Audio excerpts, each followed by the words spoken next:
Second পার্টের video শুরুতেই একটা কথা বলতে চাই, এটা ব্যক্তিগত ভিডিও বানানোর জন্যই নিছক বেড়ানো নয়, এটা সম্পূর্ণ বিদ্যালয় কর্তৃপক্ষ দ্বারা পরিচালিত একটি সম্মিলিত প্রয়াস, যেখানে শিক্ষক শিক্ষিকার সাথে ছাত্রদের মেলবন্ধন। তাই এর আবেগ এবং এর উৎকর্ষতা স্কুল জীবনের শেষে জীবনকে সম্পৃক্ত করার মতো ঘটনাবহুল দুটি দিন। এখন হোটেল থেকে বেরোচ্ছি, বেরিয়ে এবার দেখা যাক কোন দিকে যাওয়া যায়। আমাদের যে ফার্স্ট পয়েন্ট হচ্ছে কাটরা মসজিদ। আমরা এখন কাটরা মসজিদের সামনে দাঁড়িয়ে আছে। এর কাজ ছিল সকাল বিকাল এর উপরে আজান দেওয়া হতো, বাইনগুলোতে শত্রুদেরকে ফলো করা হতো। এর মধ্যে পেছি হাতটা সিঁড়ি রয়েছে, যেটা এখন সরকার থেকে বন্ধ করে দেওয়া হয় পুরনো জায়গা বলে। নিচের যে ঘরগুলো রয়েছে এগুলো সব মাদ্রাসা পড়াশোনা হতো। নবাবদের পিরিয়ডে ইসলামিক শিক্ষা কেন্দ্রে ব্যবহার করা হতো। নবাবদের পিরিয়ডে নবাবদের ছেলেমেয়েরা এক একটা ঘরে 4জন 5জন করে স্টুডেন্ট, একজন করে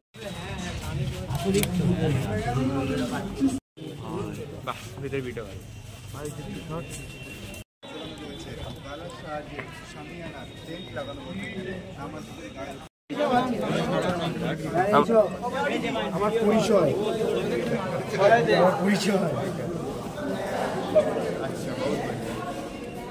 মসজিদটাকে তৈরি করেছিল মুর্শিদ কুলি খাঁ। এটাকে 2 বছরে 1723 থেকে 1724 মসজিদটা কমপ্লিট হয়। 25 নবাব মুর্শিদ কুলি খাঁ মারা যায়।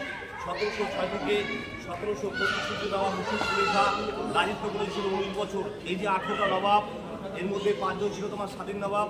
তাহলে স্বাধীন নবাব কারা কারা ছিল? মুর্শিদ কুলি খাঁ পরে কে এসছে? সুজাতুল্লাহ জামাতা, সারফরাজ কালীবর্দিকা সিরাজ। এই সিরাজ হচ্ছে তোমার শেখ স্বাধীন ব্লগার। কি করে দিচ্ছিস ক্যামেরা? ছিল যাইকোনায় সকাল বিকাল আজান দেওয়া হতো। বাইরের থেকে কোনো মুর্শিদ কুলি খায়ের কবর এখানে ম্যাডাম, সেটা কিন্তু নদী গর্ভে চলে গেছে।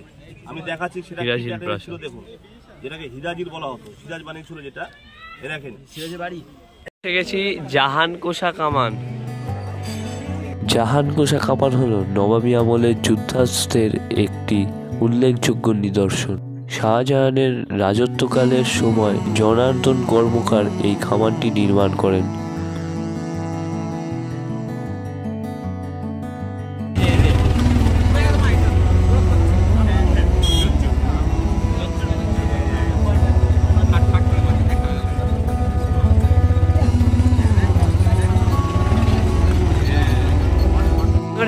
ফুটি মসজিদ প্রায় ধ্বংস স্তূপ মতো হয়ে রয়েছে, উঠতে হবে, দেখা যাক।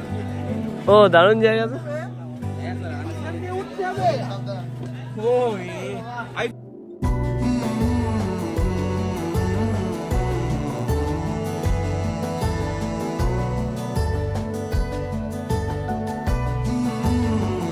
চাইছে এখান থেকে আবার ভেঙে যেতে পারে।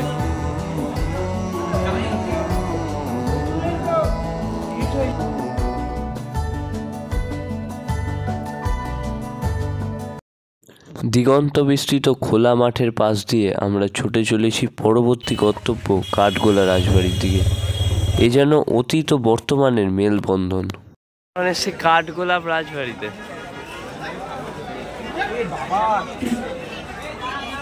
যাওয়া যাক ভেতরে।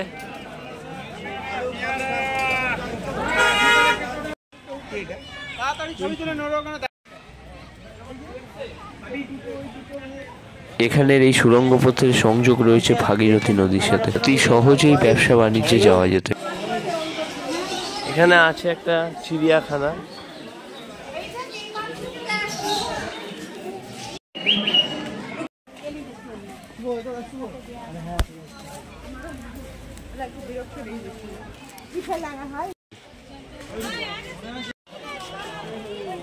কত বড় বড় মাছ পুকুরের মধ্যে। পুকুর না এটা?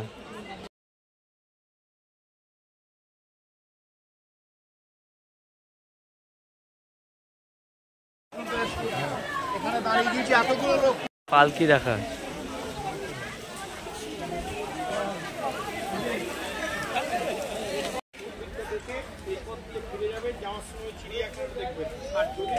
একটা মন্দির রয়েছে।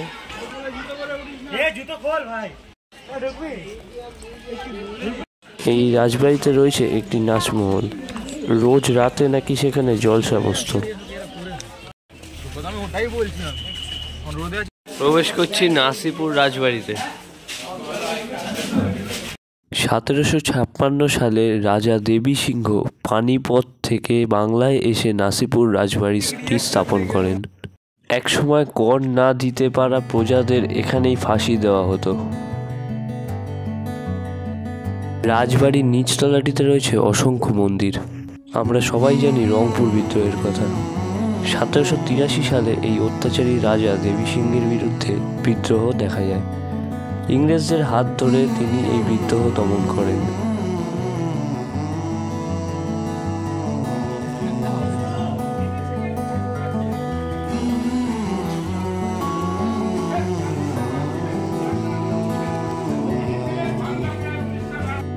এই প্রাসাদটির দোতলায় সংরক্ষিত রয়েছে চিত্রশালা, অস্ত্রাগার, আরও অনেক কিছু, এবং একটি আয়না রয়েছে যেখানে নিজেদের মুখ দেখা যায় না।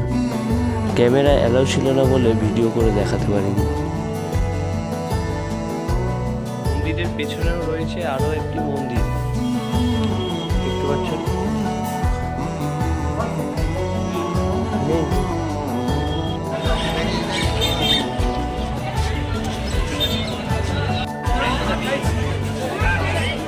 জগৎ শেঠের হাউস এখন ঢুকে যাচ্ছে।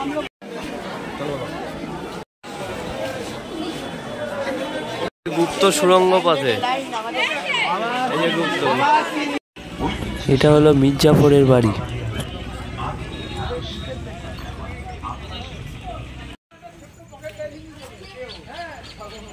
এগারোশো কবরস্থান, এখানে 1100 কবর আছে,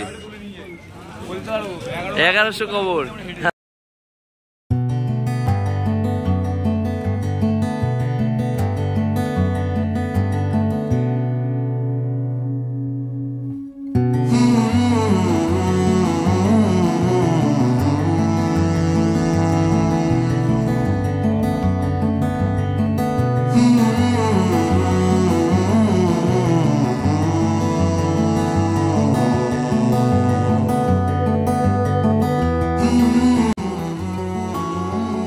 এটা হলো মির্জাফরের কবর।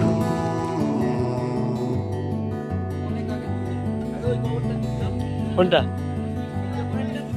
এটা হলো সেই জীবন্ত কবর, আজিমুন্নিসা বেগমের কবর, কিন্তু আমাদের সময় না থাকায় আমরা ভেতরে ঢুকে দেখাতে পারলাম না। অনুশাসন শৃঙ্খলার মৃদু আবর্তের মধ্যেও সস্নেহ প্রশ্রয়ের বাতাবরণে বেড়ানো 2 দিন ক্লান্তিবিহীন, যা নস্টালজিয়া আকারে বারে বারে ধরা দিতে বাধ্য। তাই আরও একবার হেড ম্যাম এবং সকল শিক্ষক শিক্ষিকাকে ধন্যবাদ জানিয়ে এই ভিডিও শেষ করছি। দেখা হচ্ছে নতুন কোনো ভিডিওয়ে নতুন কোনো গল্পের সাথে। ভিডিওটি ভালো লাগলে লাইক, শেয়ার ও সাবস্ক্রাইব করে আমাদের পাশে থাকবেন।